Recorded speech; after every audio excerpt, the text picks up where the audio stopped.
him around and pulled him into the machine. He died. He went limp in my... Imagine stepping into a quiet medical center on what should have been an ordinary Wednesday, fluorescent lights humming overhead. Antiseptic lingering in the air when a simple call for help unleashes a force as invisible as it is unstoppable. I'm not able to sleep. I'm barely eating. I just can't believe.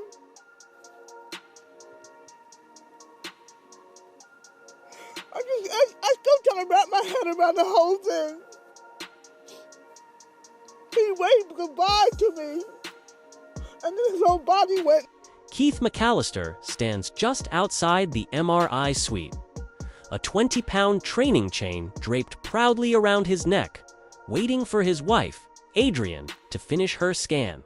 She shifts on the table, knee aching, and calls out, "Keith, come help me up."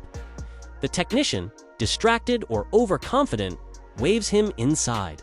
I yelled out Keith's name, "Keith, Keith, come help me up, come help me up." In that split second, the colossal magnet always hungry, always alert senses metal and lunges.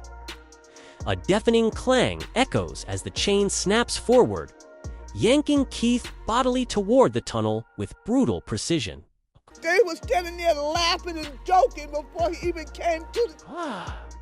Adrian screams. The tech grabs Keith's arms. Steel links screech against steel. The MRI is relentless, pinning Keith like prey he's. Chain welded to the core of the machine by 10,000 Gauss of merciless pull. At that instant, the machine switched him around, pulled him in, and he hit the MRI. Desperation fills the room.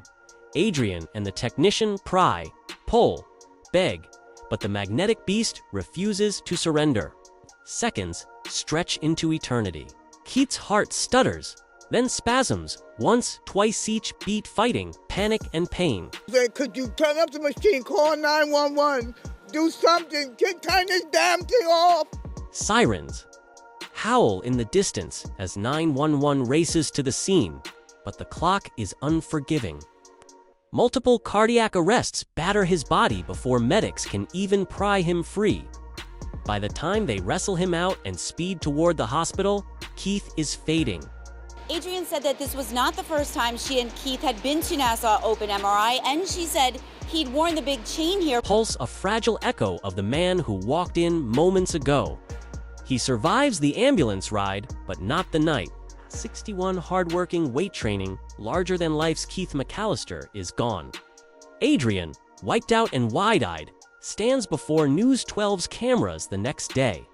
Before. It's not the first time that guy has seen that chain. They had a conversation about it before. Ooh, that's a big chain. Voice trembling yet fierce, recounting how she watched her husband snatched into that machine.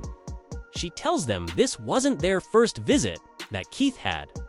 Warned staff before about the chain that never left his neck.